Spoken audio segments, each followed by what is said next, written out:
Okay, Assalamualaikum warahmatullahi wabarakatuh.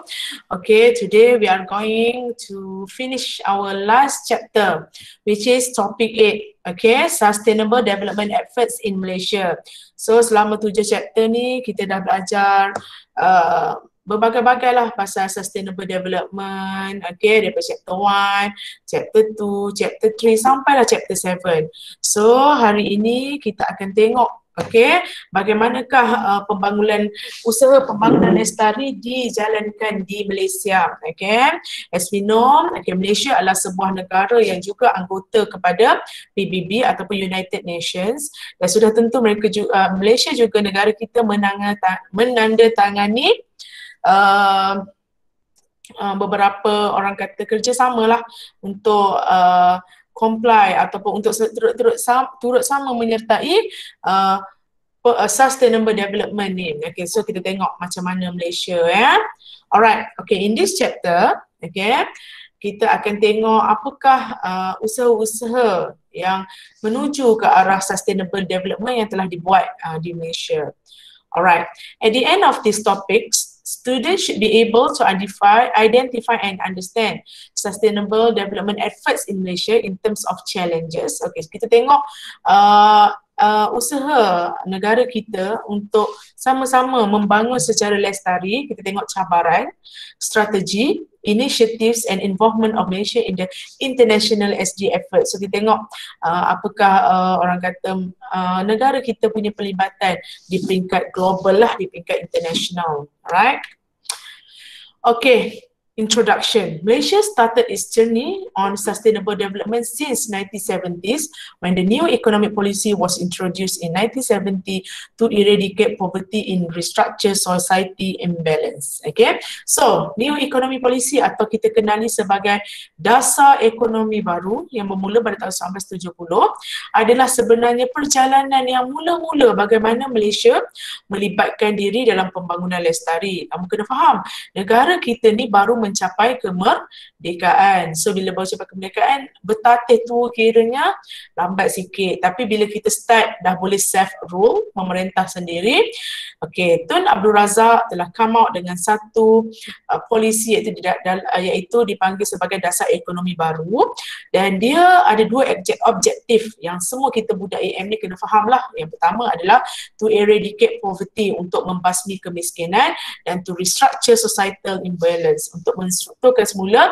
society yang tidak balance, tidak seimbang ni. Tidak seimbang dari segi apa? Macam-macam lah, especially in terms of economy. Masa tu orang Melayu sangat miskin, orang India apatah lagi, orang Cina okey lah sebab dia duduk di kawasan bandar dan juga pelombongan. Okay, so mereka lebih banyak bisnes lah. Okay, so masa tu orang panggil apa itu societal imbalance, maksudnya orang kata masa tu dia punya orang kata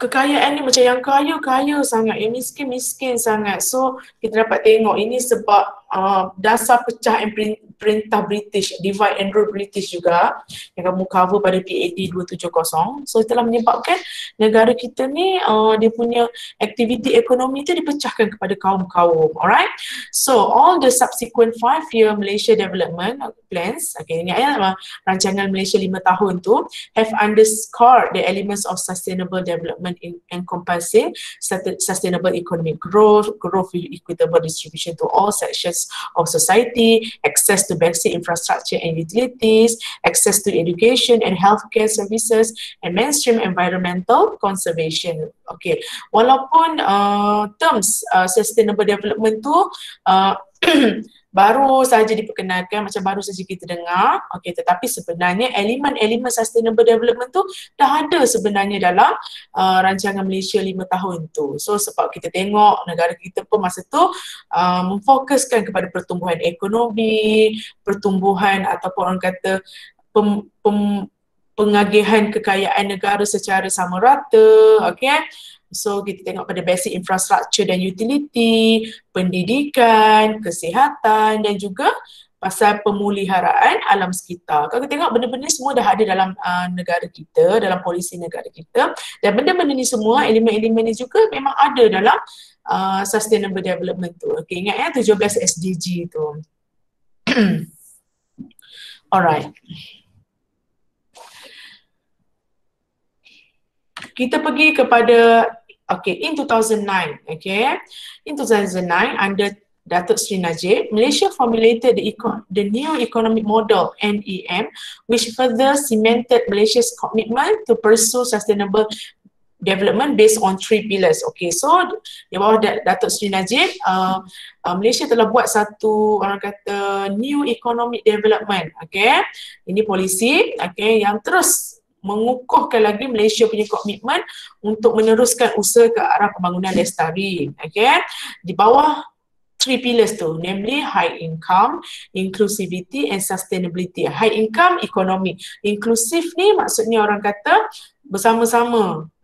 Semua rakyat tidak terkecuali dan tidak tertinggal daripada polisi ini. Sustainability, dan kita juga sama-sama orang kata mengambil kira peranan dan kepentingan environment, which mirrors the 3 elements of the SDG, iaitu economy, social and environment. So maknanya sebenarnya kita dah buat, alright?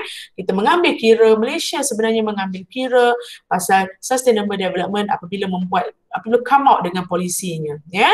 The NEM provides the basic for 5-year Malaysia Development Plan until 2020. So NEM ni macam biasalah, dia memang daripada dulu kita memang akan buat 5 tahun punya pengnilah orang kata rancangan. So dia plan sampai 2020 lah tahun ini The current 5-year Malaysia Plan is the 11 Malaysia Plan. Jangan tak tahu kita sekarang berada dalam rancangan Malaysia yang ke 11, iaitu mengambil kira the 3 pillars of NEM. The theme of 11 Malaysia Plan is, apa temanya? Rancangan Malaysia ke-11 ni adalah anchoring growth on people, where people will be the centerpiece of all development efforts, and to ensure that no section of society is left behind in participating and benefiting from the nation's development. So maknanya kita nak memangkin pertumbuhan terhadap rakyat. So rakyat akan menjadi orang kata fokus kepada semua usaha untuk maju, dan kita nak pastikan tidak ada golongan masyarakat yang tertinggal dalam terlibat dan mendapat manfaat daripada kemajuan negara. So itu yang penting sebenarnya, sebab kita tak nak, sebab rakyat Malaysia adalah equally similar. Sama saja. Sama saja, dan semua orang berhak untuk maju, untuk prosper dalam negara. Alright? Malaysia is therefore not starting anew on its pathway to sustainable development. So kamu kena faham. Malaysia ni bukanlah baru dalam sustainable development ni, but dia sentiasa bergerak, already in motion lah. Some of the achievements to date are as below. Kita tengok apakah pencapaian Malaysia dah capai. SDG 1 dan 2, ingat tak apa tu SDG 1 dan 2? Pasal kemiskinan dan juga kelaparan. Absolute poverty di negara kita, kemiskinan orang kata kemiskinan, ada satu ayat tu, kemiskinan, absolute poverty ni kemiskinan teruk lah telah dikurangkan daripada 49.3% kepada 0.6%, sangat banyak pada 1970% sebanyak hampir separuh dalam rakyat negara kita dikategorikan sebagai rakyat miskin.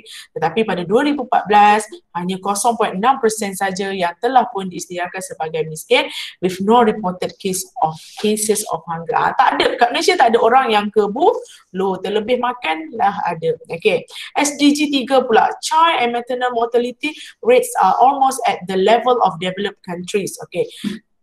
Kadar kematian ataupun orang kata budak dan ibu mengandung dah kita ni dah dekat nak sama level dah dengan negara-negara maju seperti US, Japan, UK. Okay, eradicated endemic smallpox and polio and reverse the spread of HIV and AIDS. HIV/AIDS lah. So maknanya penyakit-penyakit seperti cacar air, polio pun dah tak ada sebab kita gunakan apa?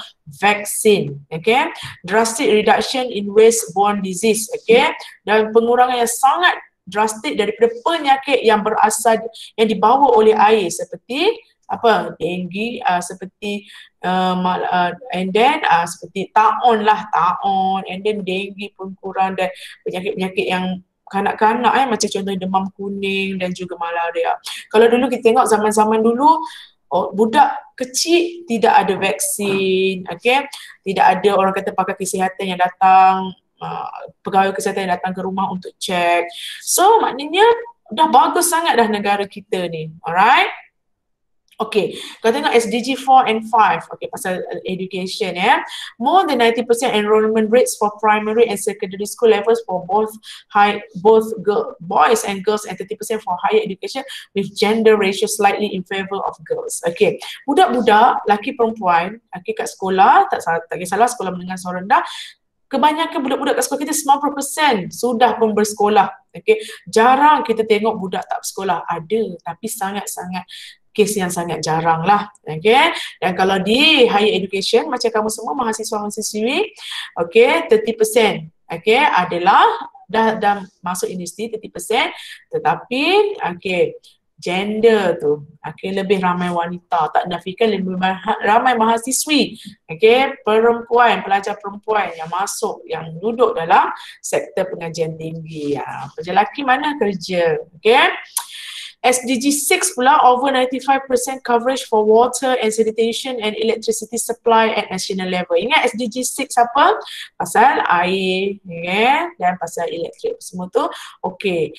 Macam mana negara kita dah 95% dah, okay, ada air dan sistem kumbahan yang bagus. Kamu kena faham, sistem kumbahan ni kenapa? Sistem kumbahan ni sangat penting sebab kalau kita, hasil buangan kita tu tak dimanagekan dengan betul, masuk ke dalam laut, kan, ikan makan, kita pula makan ikan, itu yang penyakit taun tu, okay.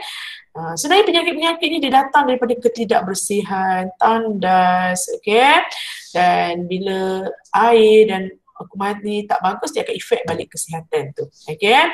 And electricity supply at national level, dan memanglah jarang kita jumpa tempat yang tidak ada elektrik lain air kan. Sekarang ada, tapi tak dinafikan ada, masih lagi ada yang macam tu. Okay, SDG 7, 12 dengan 16, laws, regulations, policies and plans in place to better protect and ensure sustainable use of natural assets. Okay, kita pun memang ada banyak undang-undang yang menjaga alam sekitar. Contoh yang macam chapter yang chapter 2 ke model tu, okay, chapter 2 yang pasal how sustainable development ni terjadi, kita ada pasal akta yang protect hutan negara. Dia kena at least 50% hutan dalam negara kita ini di protect. Okay, so ada juga lagi pasal marine. Okay, ada tempat-tempat yang tidak dibenarkan untuk memancing, dan zone protection dan marine. Okay, ada orang kata kawasan-kawasan yang diisytiharkan sebagai tempat yang bebas, ada macam pukat-pukat tunda. Sebab pukat tunda ni kan ditarik, termasuklah benih-benih ikan yang baru nak start kan. So macam-macam yang kerajaan dah buat, okay, undang-undang, regulation, policies, dan even kalau kita mempunyai orang kata spesies yang terancam pun tak boleh kat Malaysia ni. So memanglah negara kita protect, okay, the natural assets. Mungkin tak sampai menyeluruh lagi, tapi kita memang dah ke arah itu. Dan SDG 8 pasal decent work tu, okay, so kita full employment since 1992. Maknanya orang kata kadar pengangguran itu, semua orang bekerja lah semenjak 1992 ni. Negara kita membangun dengan pesat, bila negara kita membangun dapat offer peluang pekerjaan kepada rakyat. Okay? Okay, SDG 10, income inequalities reduced as indicated by lower Gini coefficient from, okay, nampak tu, 0.5 to 0.4. Okay, so maknanya jurang pendapatan tu pun dah dapat dikurangkan. So maknanya kita tengok tidaklah ada macam rakyat yang terlalu miskin dan terlalu kaya. Ada, tapi sangat-sangat sikit. Itu yang kita nak maksudkan income inequalities, jurang pendapatan tu. Okay. As of 2015, untuk SDG 13, 14, 15 dan 17 ni, maintain more than 50% forest cover. Itu mana kata tu? 50%. Okay, so ini berkaitan dengan jaga laut, jaga tanah, kan? Okay, dan 10.76% as terrestrial land protected areas and 1.06 marine protected areas. So negara kita memang ada kawasan yang dijaga, hutan, tanah, laut. Okay, carbon intensity reduced by 30% since 2009, increasing renewable energy capacity. Okay, so maknanya kita kurangkan pengeluaran gas karbon. Okay, gas karbon kamu kena faham, dia memanaskan. Okay, dia panas. Okay, so kalau kamu tengok bila panas, apa yang akan terjadi? Ais akan mencair.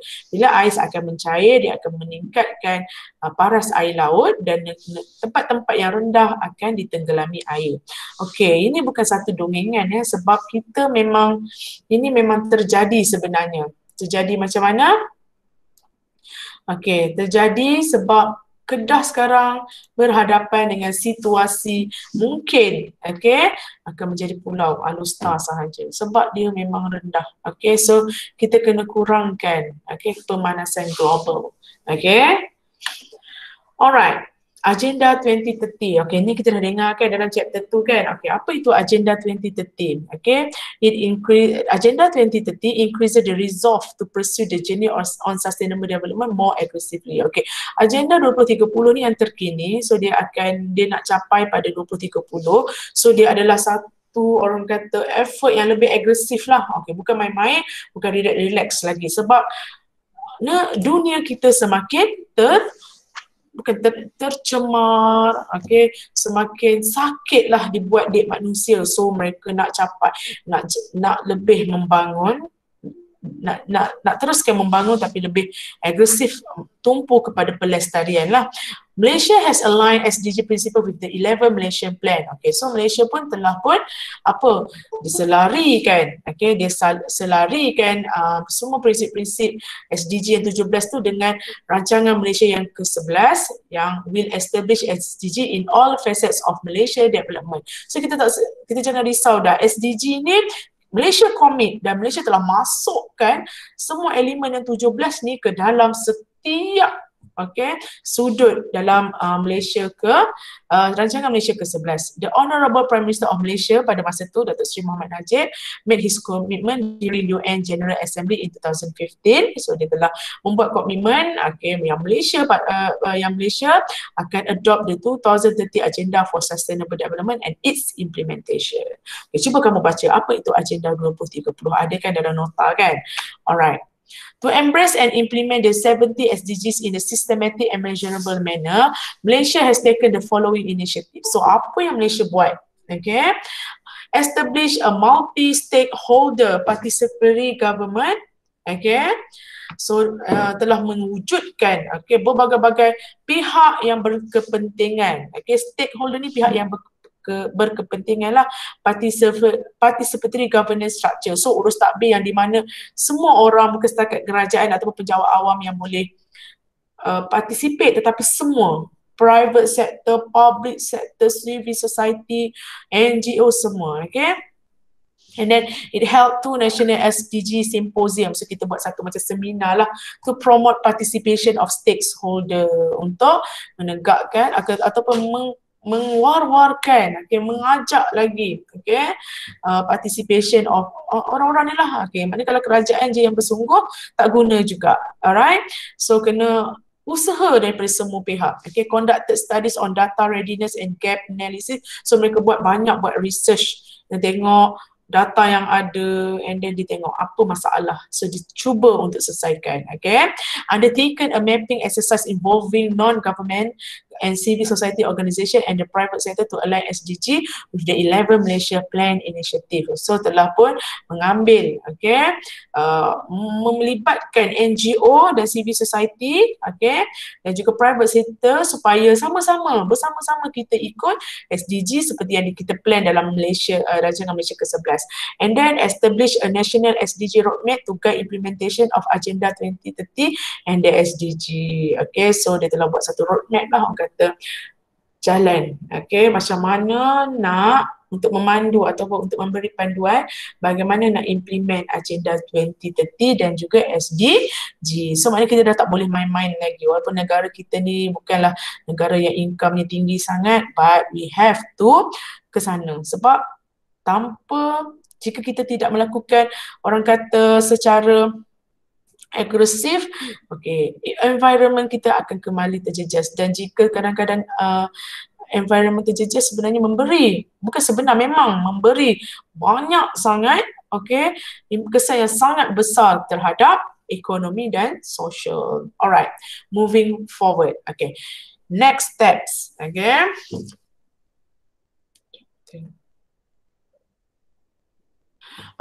Moving forward, terus ke hadapan ya.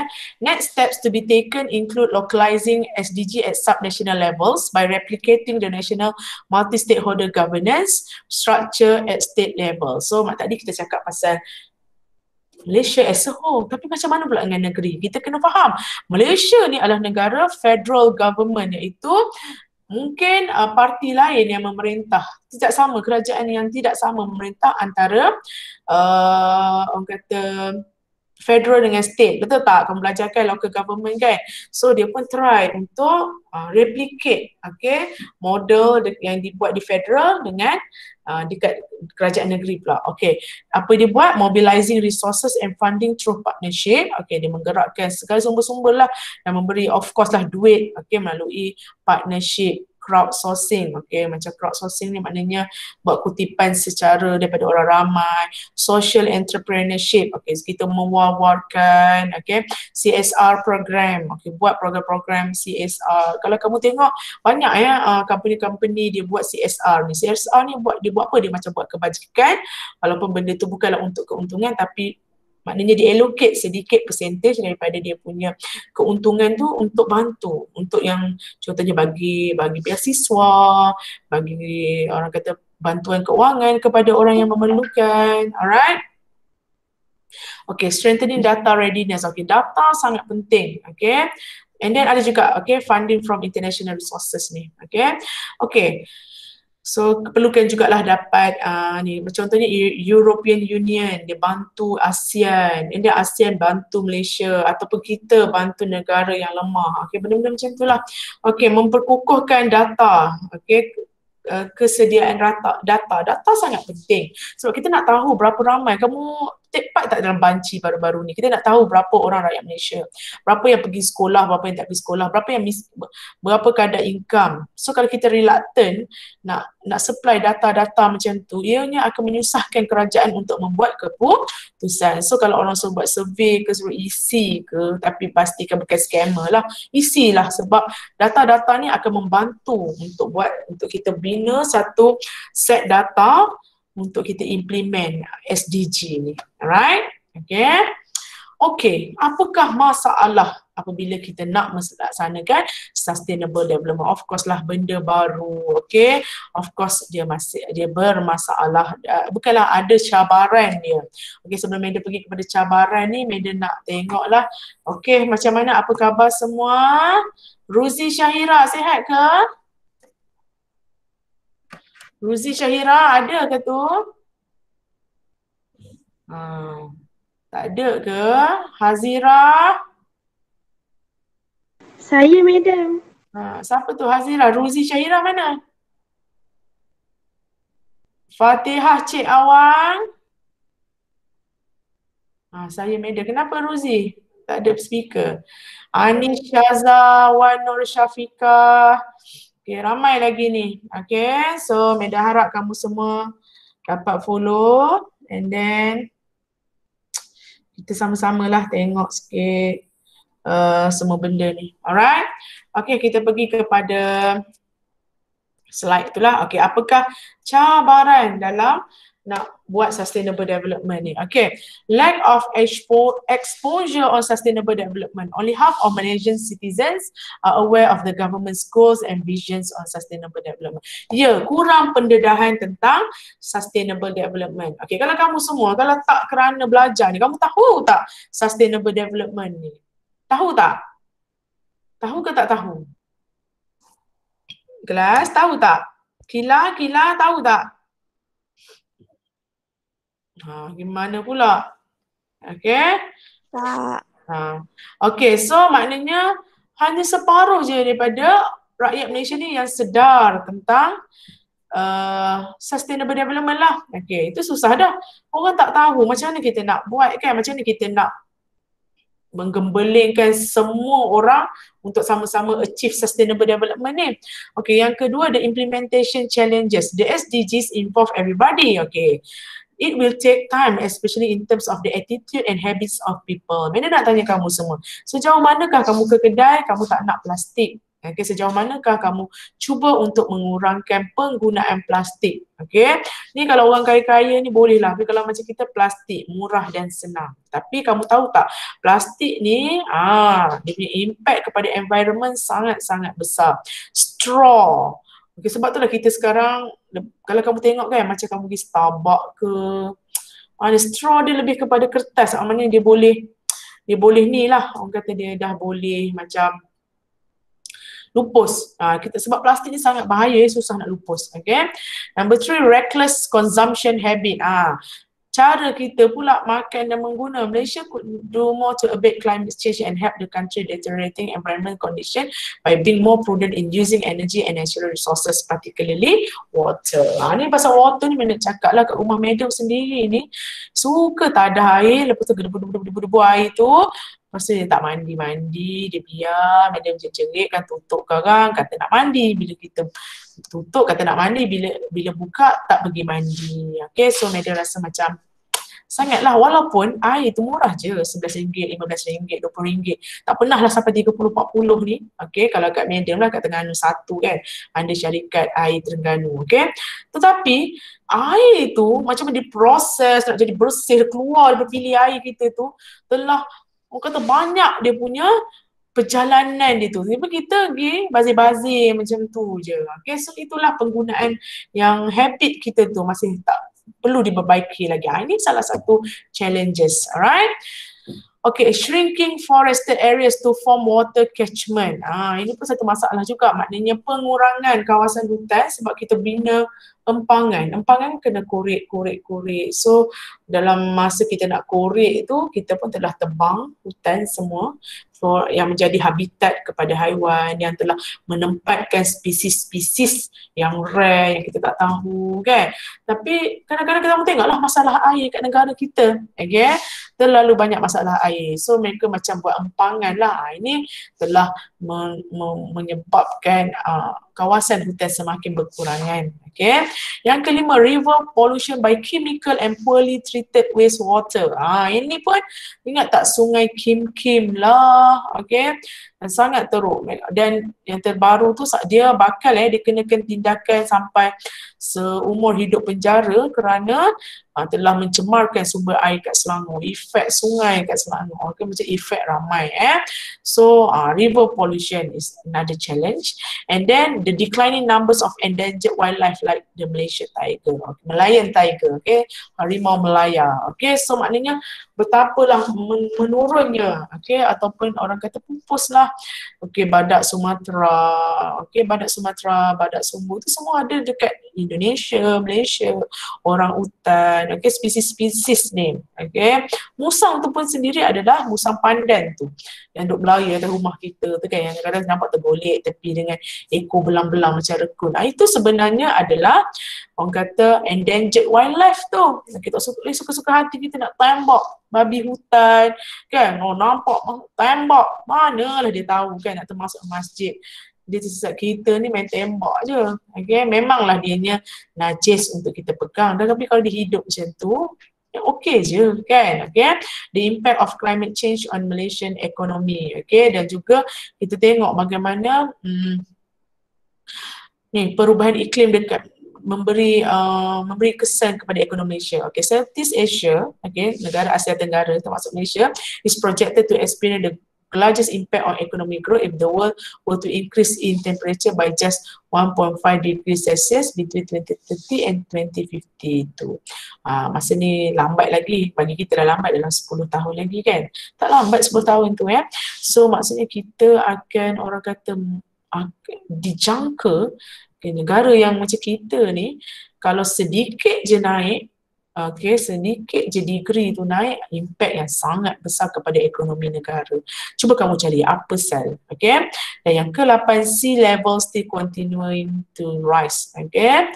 Okay, so secara globalnya, kalau naik lagi, orang kata paras laut tu 10 juta orang akan terjejas. Bayangkan kalau rumah kamu ditenggelami air laut. Kalau banjir tak apa, dia boleh surut. Air laut dia tak surut dah. Okay? So 10 juta orang mungkin kehilangan tempat tinggal, kehilangan ni yang paling sedih, hilang dari peta dunia. Okay, bahaya Okay, there are 3 main pressures threaten Malaysia. That is, okay, ada beberapa perkara lah yang telah menekan, okay, memberi tekanan kepada negara kita, iaitu perubahan cara land digunakan, pollution, okay, pencemaran, introduction of exotic species which may lead to be future unsustainability. Okay, introduction of exotic species. Okay, macam ni. Macam ni dia cakap Okay, kamu tahu tak ikan arowana, aropaima, haruan, keli tu, kamu tahu tak mereka ni sebenarnya adalah pemangsa kepada ekosistem dalam air tawar. Okay, so sometimes kita pernah tengok satu dokumentari tu, macam mana ikan keli, ikan haruan ni dia terlepas dekat macam tasik kat sana, dan orang putih ni, kita ikan keli, ikan haruan tak ada apa yang bagi kita ikan kampung kan, sangat takut sebab dia telah makan semua ikan-ikan dalam tu, and dia telah membahayakan ekosistem. Itu dia orang panggil sebagai exotic species tu. Spesies-spesies eksotik macam ni, maknanya orang kata kadang-kadang kan kita breed kan, jadi macam kita tengok cerita tu lah, okay, kita breed kan, jadi dia jadi macam ganas, makan semua benda yang ada sampai merosakkan environment. Ada maksud kita ni kadang-kadang kita buat sangat kajian-kajian kan, ataupun benda tu bermutasi sendiri. Ini berlaku bukan cerita sains je, tapi tak adalah jadi rasa-rasa macam tu tak, tapi maknanya dia sebenarnya sedikit sebanyak efek kepada alam sekitar. Okay. Okay, kita tengok apakah strategies dan inisiatif yang dibuat di Malaysia. Okay, among others, strategies and initiative taken, Malaysia Quality of Life Index, okay, MQLI, okay, Malaysian Quality of Life, okay, Malaysian Urban Quality, okay, mula tadi quality kehidupan, and then Bandar Compendium of Environment Statistics, also the compile kan statistik pasal environment, Malaysian Urban Indicator Network, MURNINET, okay, Malaysia Sustainable Development Approaches at State Level. Okay, so kita tengok macam dekat state, and then Green Building Index. Okay, kita tengok. Okay, Malaysian Quality Index MQLI. Sangat suka menengok gambar ni. Kenapa? Gambar ini sebenarnya adalah Kampung Moten. Kampung Moten ni dia betul-betul tepi UiTM kampus Bandaraya Melaka, tempat di mana madam membuat ijazah madam. Memang betul-betul tengah bandar, tapi dia satu kampung, iaitu Kampung Moten, tengah-tengah bandar yang dipelihara dia punya ciri-ciri kampung tu, sangat bersih ya. Inilah dia Kampung Moten. Okay. MQLI is an assessment approach that has been developed by the Economic Planning Unit of the Prime Minister in 1999. Okay, MQLI was updated in 2004 and has encompassed 14 rubrics. Bukan kita je ada rubrics, dia pun ada rubrics. Rubrics ni maksudnya Air Quality Index, dia tengok. Okay, maknanya indeks udara. Yang kedua, tengok macam mana kadar pembasmian hutan. Yang ketiga, dia tengok indeks kebersihan air. Yang keempat, dia tengok kepada income ataupun orang kata pendapatan. Yang kelima, working life, pekerjaan tu. Transportation and communication, telefon, okay, Telefon mobile, internet semua, transportation, okay. Orang kata pengangkutan, dan juga yang ketujuh kesihatan, okay, and then education, pendidikan, housing, perumahan, environment, alam sekitar, family life, kehidupan berkeluarga, social participation, macam mana kita participate dalam masyarakat, public safety, keselamatan awam, dan juga culture and leisure. Terus letak gambar orang beriadah, okay, budaya dan riadah lah maksudnya. Okey, ini pula KLCC, Madam baru pergi baru-baru ni, sangat ramai orang, kamu tahu tak? Dan sangat-sangat orang kata, kamu tahu tak, kalau kita masuk je, kita punya suhu tu akan terpapar atas kepala. Dia sensor tau. Kita masuk entrance dia masuk. Okey, dia tulis lah suhu kita 36 point berapa, 30 berapa, berapa. Okey. So agaknya kalau demam tu bunyi siren selalu kena angkut kita. Okey, terus kena angkut dengan set-set PPE agaknya ada simptom. Okey. Tapi Madam pergi baru-baru ni sebab nak ada sale Christmas kan, Madam Semedan, Syafiq Amisha. Ya Allah, ramai sangat orang dan tidak ada penjarakan sosial. So Madam dah terpergi, Madam pergi sekejap je, sejam dua je macam tu. Madam pergi and then Madam tengok lah, Madam tengok macam tu. So Madam duduk kat depan tengok. Okay, tak dinafikan lah KLCC ni kebanggaan negara kita. Masih lagi cantik, masih lagi teguh kan. Tapi kita dilanda COVID. And then Madam tengok dalam tu, orang macam dah tak cara sangat lah pasal penjarakan sosial. Tapi janganlah kamu mana-mana letak mask dekat bawah dagu, memang kena marah, memang ditegur, okey, memang okey cik sila pakai mask, sila pakai mask, sebab nak jaga, sebab KL kan red zone. Madam pergi, lepas tu Madam pun dah 10 hari ni Madam macam kuarantin diri lah sebab kita terdedah, walaupun Madam tak pergi sangat, tak jalan-jalan pun, duduk kat hotel 2 hari, lepas tu Madam pergi ke SCC malam yang esok nak balik tu, itu sahaja. Tapi Madam tetap rasa kita kena kuarantin lah sebab kalau apa-apa jadi kesian orang kampung MUQ, okay, urban, kita cakap pasal urban urban MUQL ni lebih kurang sama dengan MUQLI, tapi dia lebih fokuskan kepada 4 bandar utama di Malaysia. Okay, this approach has 19 indicators and 14 rubrics. This assessment approach functions in city level. Ke bandar sangat penting lah. Alright. Okay, so itulah masih lebih kurang macam tadi, sama je, tapi dia tambah sikit kepada urban service. Okay, pengangkutan dekat urban. Orang faham lah kalau kat urban ni, dia kena up sikit. River Quality Index, sungai yang Mary tunjuk tadi kan, Sungai Melaka tu tadi kan, sangat busuk korang. Okay, dan biawak gembira berenang. Okay, dia tahulah sekarang, tapi masa tu dia ada cruise kan, naik juga, masa tu dia dah kahwin lah semua, naik, Allah busuknya lah, tutup hidung kita. So nak tengok lampu-lampu tu, tiba-tiba busuk. Kalau dah busuk tu, kualiti air sungai tu teruk lah tu. Okay, solid waste per capita. Okay, kita tengok pula kepada Compendium of Environment Statistics. Okay, Malaysia Department of Statistics.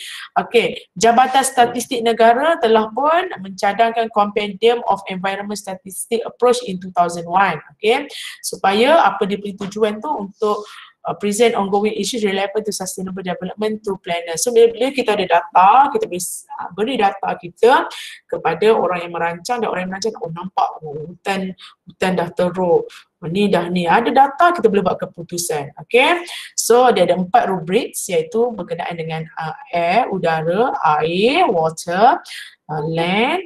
Okay, ya Allah, Najib baru masuk, land dan environment. Okay, in land and marine, atas darat dan juga di dalam laut. Okay, this approach is very complicated and only focuses on environmental issues. So sebenarnya kalau kamu tengok statistik, kita ada statistik beberapa statistik berapa lagi tinggal kijang kat Malaysia, ada. Siapa punya kerja ni yang cari perhilitan, dan berapa spesies-spesies pokok yang penting-penting kat Malaysia ni pun dia ada, iaitu siapa yang punya kerja perhutanan. Madam pernah lah orang kata pergi dengan geng-geng ni, macam dengar lah dia orang cakap kan, kita buat program apa semua kan, pergi dengar, tapi dia orang cakap tak boleh nak reveal sangat data. Sebab apa? Sebab kalau orang tahu, okay, pemburu illegal poaching ni, akan pergi illegal poacher ni, orang panggil pemburu haram ni, dia akan pergi dan dia buru habis. Okey, data ni digunakan, boleh digunakan dua. Satu untuk kebaikan, nak buat apa-apa plan, tapi keburukan pun boleh. So tidak bolehlah nak reveal sangat. Okey, contohnya dia cakap okey kat sini banyak spesies tongkat ali yang sangat mahal. Apa lagi kunyit hitam dan macam-macam. So bila orang tahu, orang akan gali. Okey, kalau guna secara sustainable tak apa. Ini gali tu bawanya segala kontena, segala kereta galon korek habis. Okay, itu yang kita takutkan. Alright, okay, Malaysia's Urban Indicator Network, itulah nak cerita sikit lah macam mana di KL. Ya Allah, pening kepala nak balik cepat rasa kalau jalan dia start masuk daripada MRR2 tu nak sampai ke bandar KLCC cantik. Kalau tepi-tepi tu, ya Allah, dengan pembinaan pesat membangun. Lepas tu kalau kamu tengok kat gambar ni kan, dia macam nampak satu dua tingkat je kan. Ni tak siap macam terowong ni, terowong Tun Razak Smart Tunnel. Okay. Tapi kamu tahu tak, dah sampai 5-6 tingkat jalan raya. Ya Allah, tak tahu nak jadi apa dah. Begitulah dia, pergi sana pergi sini dengan MRT, LRT, jalan raya, KTM penuh. Kamu tahu tak? Okay, itulah bandar. Okay, the Federal Town and Country Planning Develop Nation Urban Indicator Network, MUNINET, for urban areas. Okay, so dia buatlah. It aims to test a set of urban indicator for moving the urban development towards sustainable development. Okay, maknanya pencemaran ni lah kita nak membangun, tapi kita kena dah start fikir pasal sustainable. Maknanya bandar tetap bandar, tetapi bagaimana bandar nak jadi bandar hijau. So kita ada 11 rubrik. Okay, contohnya land use, population, household, economic, transport, affordable housing. Rumah cantik harga 2.5 juta. Mampu kamu nak beli? Rumah kat Tijani tu, ya Allah, kamu tahu berapa ni Pak Saudara Semedan ada sekejap-sekejap. Harga sebulan, harga dia berapa puluh ribu entah. Dia punya maintenance je berapa? Sangat-sangat. Harga rumah 7,000 buat bayar sebulan. Juta lah. Okay. So kamu sebagai orang muda nanti nak ada rumah. Okay, masalah. So kita nak ada affordable housing dan housing provision lah. Ada rumah. Okay. And then Malaysia Sustainable Development Approaches at state level. Kita tengok ni orang kampung.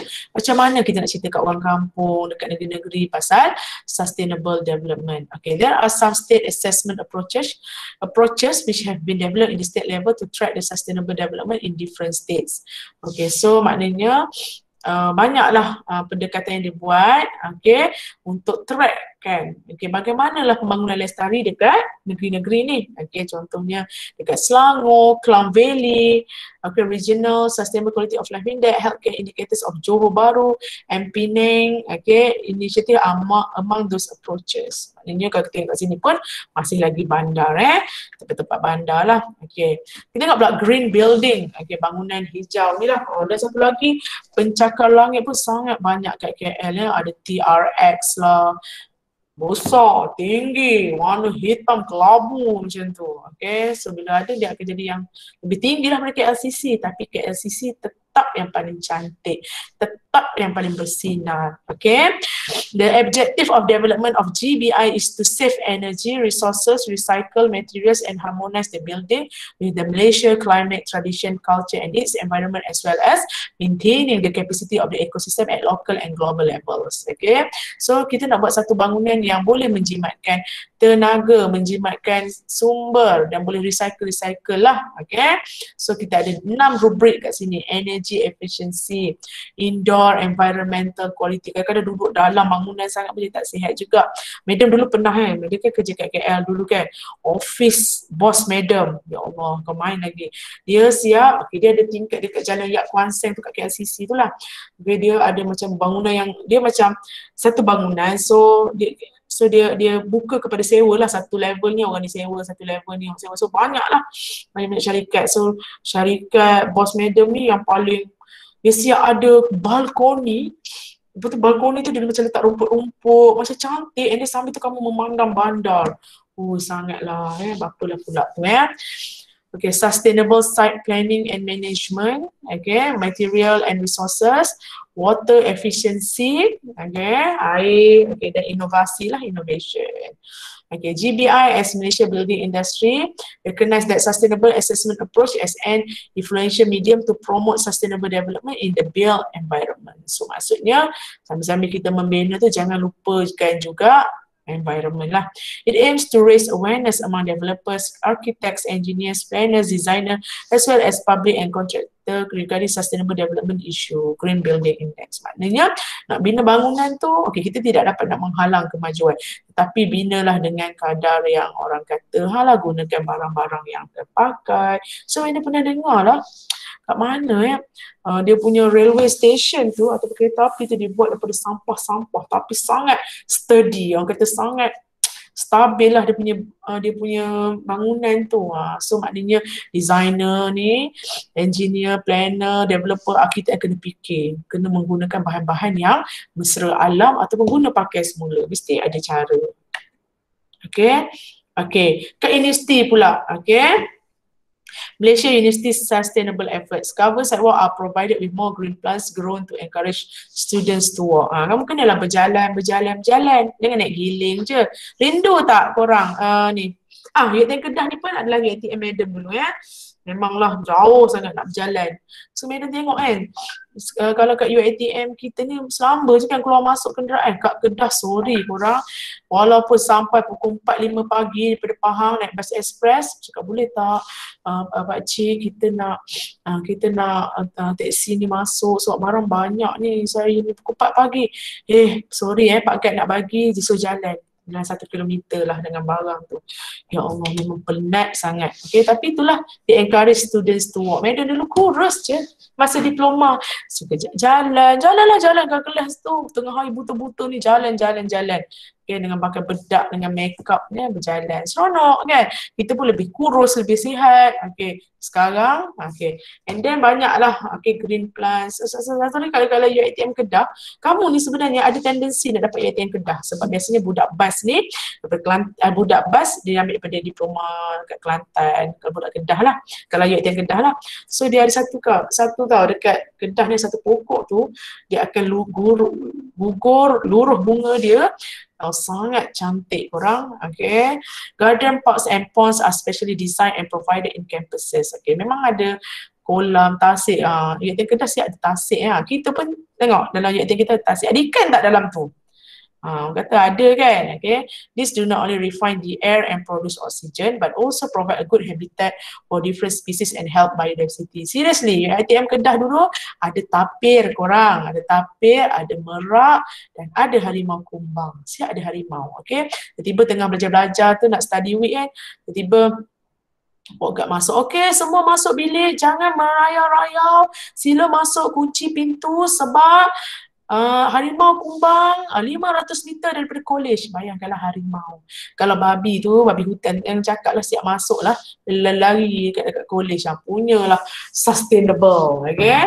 Also planted trees and plants, and this leads to the formation of unique flora and fauna, which is aimed to use indigenous plantation and sustainable landscape. Alright. Okay.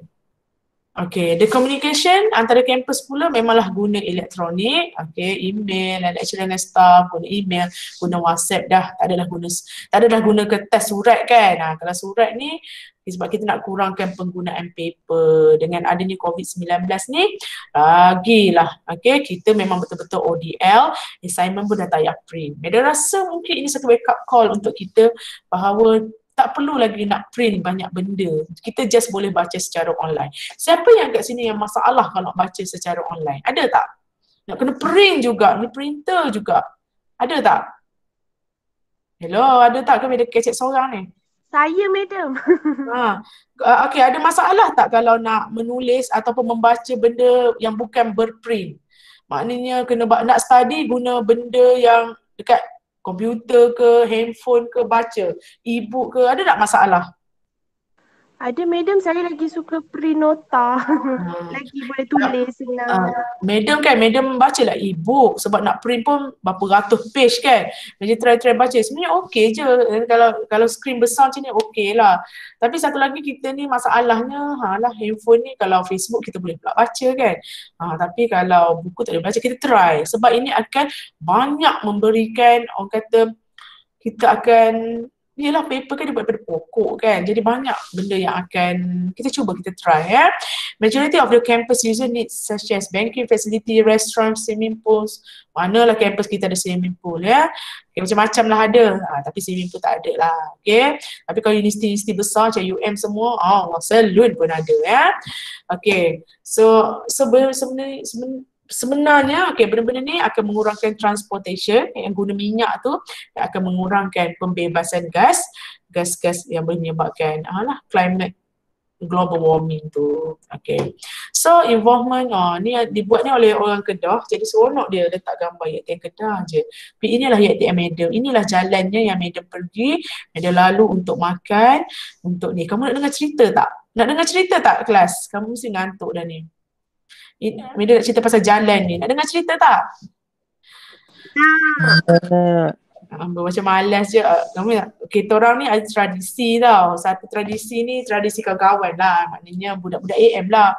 So kita kata setiap roommate lah. Ada juga budak bisnes kan. Biasalah roommate dekat ni kan. So kita duduk college masa tu free je korang. Seronok sangat ya. Yuran 200, 300, paling banyak pun 500. Itu pun masa mula-mula nak daftar. So inilah jalannya Madam akan pergi untuk outing. Okay, outing. So memanglah tak ada lah macam sekarang naik giling, tapi Kedah ni okey sikit lah daripada Bandar Macang. Okay, sebab kita ada karaoke apa semua. So inilah jalannya Madam akan pergi, and then Madam ni nak pergilah makan-makan dengan kawan-kawan. Tunggulah, duduklah dekat bawah pokok ceri. Lepas tu duduk bawah pokok ceri, kawan Madam ni dah lah kita ni sengkit. Lepas tu dah lah sengkit, duit tak ada, makan pun tong-tong. Biasalah budak student lah, hujung-hujung sem pula PTPM pun dah tak tahu mana-mana hala dah kan. Lepas tu kenalah ketik dengan lebah, dengan penyengat lah, bengkak lah tangan Madam punya kawan ni. Sekejap lah kita tong-tong duit, naik pula teksi, pergi pula Sungai Petani di bandar untuk pergi ke hospital. Tak ada klinik swasta, memang tak lah sebab tak ada duit klinik kerajaan. Punya menunggu sampai pukul berapa pagi korang, orang tak layan pun. Orang banyak kes parak-parak lagi. Nak suka lah. Lepas tu nak sukanya RM1 tu pun kan kena bayar RM1 untuk apa? Untuk tiket tu kan, untuk apa, yalah daftar klinik, itu pun kongsi korang 25 sen seorang, 4 orang ke 5 orang macam tu. 20 sen, 25 sen. Memang kalau ingat sampai sekarang pun tergelak lah laginya. Okay, dan inilah jalannya yang Madam lalu setiap hari. Itulah bangunannya, itulah tempat Madam berkawan. Kat situ lah Madam ambil duit, tiba emosi ya. Tapi itulah kenangan ya. In term of partnership and commitment such as in ASEAN Sustainable Development Summit by Association and Leadership Institute. Okay, so maknanya memang Malaysia pun dia dengan ASEAN, dengan Institut Kepimpinan ASEAN pun dia sentiasa dia involve lah. Okay, example of partnership initiative and planetary commitments where Malaysia is listed as a partner or lead entity in the partnership for SDGs online platform as follow. Okay, antaranya adalah Coral Triangle Initiative. Kamu tahu kan? Kita ni ada batu karang, dan batu-batu karang ni adalah orang kata perlu dijaga. So kita ada inisiatif dengan negara luar sama-sama jaga ya. To sustain extraordinary marine. Kalau kamu pergi dekat Langkawi, dia punya water world, underwater world kan, sangat cantik. Madam dah pernah pergi kat Langkawi, Madam pergi dekat mana? Aquaria, cantik lah sebenarnya. Batu karang ni, dia sebenarnya hidup tau. Kalau mati yang warna dia jadi kelabu tu, kalau dia hidup dia cantik warna-warni. Nak sukanya kita ni tengoklah adalah apa, adalah penguin. Kita tengok penguin tu keluar dari tempat dia kan. Dia pula tengok kita orang ramai-ramai, 30 ekor. Tengok kita orang. Kita tengok dia tengok kita orang. Sangat cute Dia banyak punya penguin, dia punya jenis. Ada yang macam tu lah, dia punya ni eyebrows. So sebab kita antara coral diversity ni, coral triangle, dia ada segitiga di mana menempatkan lebih daripada 600 coral, dengan 76%-nya adalah daripada spesies dunia. So Malaysia antara salah satunya, so kita jaga. Okay, dari Australia, Malaysia, antara tu lah tengah-tengah tu. Alright. So, tu Malaysia cakap tadi, CTI, CFF is a multilateral partnership antara government Indonesia, Malaysia, Papua New Guinea, Philippines, Solomon Island and Timor Leste. Tu Malaysia cakap. Okay, antara Indonesia, Malaysia yang dekat-dekat area situ. Okay, the CTI CFS seeks to address both poverty reduction through economic development. So maknanya kita tahu kita ada kecantikan coral, kita buatlah pelancongan. So ramailah orang yang miskin-miskin kat situ boleh jadi sebagai kerja dapat daripada pelancongan tu. And then bayangkan bila dah apa orang kata, bila dah jadi macam ni, orang yang effect lah orang-orang yang yalah yang jual kitchen pada pelancong-pelancong tu, sangat kesian. Okay, so kita harap semua orang survive lah. Okay, food security, makanan, sustainable livelihood, and then coastal community. Coastal community ni orang yang duduk kat pantai-pantai tu, yang dia bergantung dengan hasil pantai tu. Tak kisahlah dia jual ikan ke buat ikan masin, ataupun orang yang menunggu pelancong yang cakap tadi jual apa, mungkin buat boat ke, banana boat ke. Okay, sebab orang datang sebab nak tengok kecantikan alam semua jadi. Kalau tak ada, susahlah. Okay, kalau kita tak jaga. Okay, Indonesia, Malaysia, Papua New Guinea, Australia. Okay, tu mana cakap tadi, sangat cantik. Ini batu karang. So kita ada, okay, global partnership dengan set-set ni lah, okay, untuk jaga. And then involvement of Malaysia in the international sustainable. Okay, enhancing South-South cooperation for capacity building in science towards economic resilience to national shocks in the Pacific and Southeast Asia. So maknanya kita pun ada juga orang kata negara-negara selatan. Okay, kita bersama-sama bergabung dengan negara-negara selatan untuk ni. Sekejap ni nak angkat telefon sekejap. Hello Zainab. Hello Jen. Hello Jen. Salah call aku. Okay. Hello korang, masih dengan Madam tak? Hello? Hello? Madam. Ada Madam. Okay. Sekejap. Ada Madam, baik je. Suara siapa tu?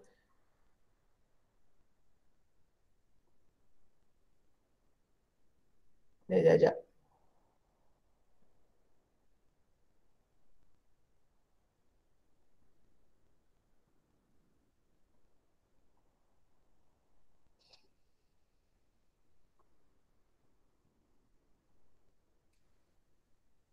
Alright, okay, so the government of Malaysia and the United Nations for Education, Science, Culture and Communication, UNESCO, telah menandatangani MOU Memorandum pada 15 November di bawah Malaysia UNESCO Corporation lah. Okay, dan dia establishkan satu trust fund, unit fund ni yang akan contribute kepada South-South Cooperation, okay, for capacity building in education and science for the benefit of the least developed countries. Nampak kita ni negara yang tak berapa nak kaya juga, tapi kita buat juga untuk bantu negara yang lebih miskin daripada kita. South-South Cooperation ni negara-negara tu lah. Okay, macam dekat nampak tu, small island states in Asia, negara kecil, okay, and then dekat Pacific, dan juga priority Africa agenda of UNESCO. Okay, so inilah antara yang orang kata kita punya involvement lah. Okay, the project will focus on loss and damage in the agriculture and tourism sector of the selected LDC or SIDs in the Pacific and Southeast Asia. Okay, so maknanya kita fokuskan kepada nak baiki semula sektor pelancongan dan juga alam semula jadi ataupun pertanian lah yang rosak. Okay, so kita nak boost balik ekonomi. Okay, partner kita seperti UNESCO, UKM, UTM, UNIZA, okay, Ministry of Natural Resources and Environment Malaysia, Secretariat of Pacific Committee, University of South Pacific USP, Secretariat of the Pacific, macam-macam, Melbourne University, Local Disaster Risk Management and Climate Change, okay, dan semua-semua ni lah. Okay, lagi apa lagi yang involve? Okay, Hydrography Capacity Building Program for Coastal States, untuk negara-negara yang memang duduk tepi-tepi laut ni. Okay, so kita bini IHO. Okay, seeks to assess and advise on how countries can best meet their international obligations and serve their own best interest by providing appropriate hydrographic and nautical charting service. Ini pasal-pasal dalam laut lah. Okay, nak cari nautika tak nautikanya. Okay, so International Hydrographic Organization IGO, 87 IHO member states, International Maritime, okay, UN World Meteorological Organization, International Association of Marine Aids to Navigation and Lighthouse Authorities. Medan pernah juga jumpa ni dengan pakar, dengan geologis. Okay, dia duduk kat Kelantan, dia orang faham. Macam dalam satu forum juga, bukanlah forum macam kita jumpa kan, kita discuss. Kamu tahu tak? And then orang UMK, lecturer UMK kan, kamu tahu tak setiap lapisan batu tu, dia ada lapis-lapis yang menunjukkan berapa umur dia. Hebat kan? Okay, dan benda-benda ni Malaysia ada kerjasama dengan geng-geng macam ni lah. Alright. Okay, sebab kamu kena faham, Malaysia ni antara negara yang diversity dia sangat besar lah. Okay. Itu besar ke saya gambar ikan jos ni kat mana lah agaknya ni, gambar kata ke betul ataupun kat Korea. Okay, such services, okay, that is support safety of navigation, safety of life at sea, okay, sea transportation, okay, maknanya kita nak guna pengangkutan laut, tak naklah jadi macam Titanic. Boleh tak benda buat lawak macam tu Titanic tapi yalah, okay, so navigation. Kenapa Titanic crash? Titanic tu crash sebab dia langgar apa? Dia langgar ais. So kalau mereka lebih canggih tahu mana tempat, so dia akan beri signal lebih awal dan itu tak terjadilah. Okay. This commitment will also increase the economic benefits available to small island developing state and least developed countries through sustainable management of such things. Okay, seperti perikanan, aquaculture and tourism. Siapa kat sini suka pergi pulau-pulau, ada suka menyelam, ada tak suka ada rasa takut. Okay, tengok cukuplah sekadar tengok kat akuarium. Okay, ini dia pergi kepada SDG 14, life below water, targets covered. Okay, so apa lagi, this involvement of Malaysia yang keempat pula adalah dia mewawarkan South-South cooperation through climate change education in Asia Pacific, small island and developing state. So dia bagi pengetahuan lah bagaimana apa keburukan climate change. Okay, so ini adalah kerjasama antara UNESCO dan juga Malaysian Higher Education Leadership Academy to build the capacity of teacher training institution in small island Pacific states to deliver local relevant climate change education. So kita kena faham, okay, pulau-pulau ni dia berhadapan dengan mungkin akan tenggelam. Banyak aja pulau bawah laut. So jika mereka tidak ada kesedaran, so kita kena bagi kesedaran. Okay, so adalah Asia Pasifik dan semua-semua ni. Okay, partner kita seperti Jakarta, okay, Ministry of Education, ACAP, okay, semua-semua ni lah. Okay, ni goal yang ketiga iaitu climate, ini menjurus kepada goal yang ketiga iaitu climate action. Okay, conclusion dah. 9 dah. Malaysia can and should be ambitious with the goals and targets for the SDGs. Okay. Kita sepatutnya memanglah kena bercita-cita tinggi lah nak capai semua goal dengan targets, walaupun dengan orang kata taraf negara kita yang masih lagi bukan developed country. We have demonstrated that we can set and achieve higher targets through sustained and systematic effort. So kita boleh buat, okay, kita boleh achieve high target, tapi yang penting kenalah usaha tu sistematik dan sentiasa, okay, sustain. Malaysia has in place the implementing mechanism for the SDG with Sustainable Development Initiative aligned with the 11 MP. The implementation will be a relatively smooth process. So maknanya kita dah cuba masukkan elemen-elemen SDG ni dalam rancangan Malaysia kita. So diharapkan bolehlah kita laksanakan. Okay, the National SDG Roadmap sets out the priorities and plan of action for implementation. So kita bukan sekadar nak memimpi saja, kita memang nak laksanakan. Alright, habislah chapter 8. Okay.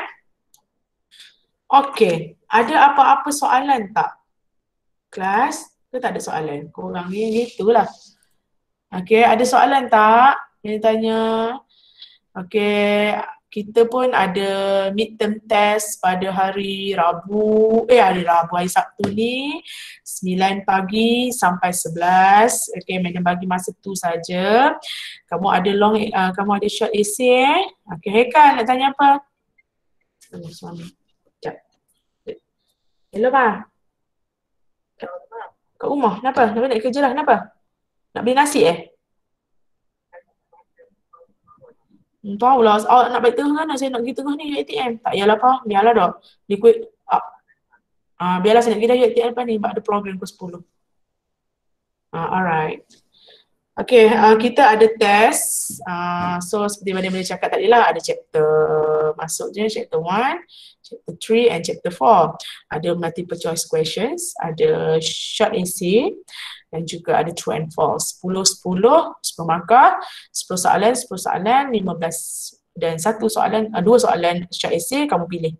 So, most probably short essay tu datang daripada soalan chapter 4. So, kamu study lah. 1 to 4 ke 1, 3, 4? Sekejap, Mina rasa 1 to 4 kan? Mina tulis tu. 1,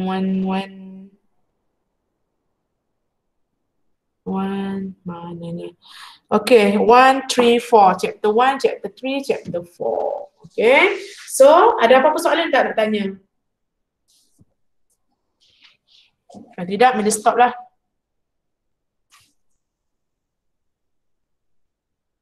Okay, tak ada soalan ya. Okay, jangan lupa good luck untuk test. Dan jangan lupa korang bercakap ke tak ni? Mina tak dengar pun. Dan jangan lupa untuk jawab yang terbaik lah. Mina bagi masa 2 jam je. And then 2 kali percubaan je. Kan nak ubah ke nak ke apa ke sebelum submit tu nak tukar ke boleh. Okay? Okay lah. Assalamualaikum warahmatullahi wabarakatuh. Terima kasih. Boleh selalu. Thank you, Madam. Bye.